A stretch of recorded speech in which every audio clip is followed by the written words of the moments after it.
مجھے دلی خوشی ہے پاکستانیوں کہ 8 سال بعد یہ بلی جو ہے نا تھیلے سے باہر آنے لگی. یہ اسپرٹ 8 سال سے لگے ہوئے ہیں جی فارن فنڈنگ.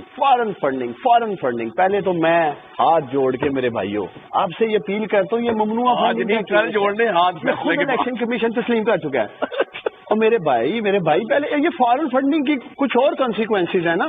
یہ خواب دیکھنا کیونکہ یہ امپورٹڈ گورنمنٹ عوامی میدان میں تو پاکستانیوں ہار گئی ہے میرے لیڈر عمران خان سے. اب ان کی ساری نظریں الیکشن کمیشن پہ ہیں کہ کسی طریقے یہ ممنوع فنڈنگ کو فارن فنڈنگ کی طرف ٹرانسفر کرے اور پی ٹی آئی جو ہے اس کے اوپر پابندی لگے، عمران خان ڈسکوالیفائی. ایسا ہو نہیں سکتا. صدیق ملک صاحب تو ابھی تک میرا خیال سے کانوں سے فارغ ہوئے ہیں، ہمارے پروگرام بھی نہیں سن رہے، وہ کچھ اور ہی دیکھ رہے ہیں. یہ ویسے ہی فارغ ہو گئے ہیں، کانوں سے نہیں، یہ فارغ ہونے والے ہیں ویسے ہی، کوئی مسئلہ نہیں ہے. بھائی ان کو ہمیں یقین ہے یہ الیکشن کمیشن جو موجودہ ہے یہ نون لیگ کا ایک پولیٹیکل ونگ بنا ہوا ہے. 20-22 درجن فیصلے میں آپ کو بھی سنا دیتا ہوں جو انہوں نے پی ٹی آئی کے خلاف کیے ہیں. اوپن اینڈ شٹ کیسز سے ہمارے ایسے خلاف کر دیتے ہیں، ہمارے خلاف فیصلے آ جاتے ہیں.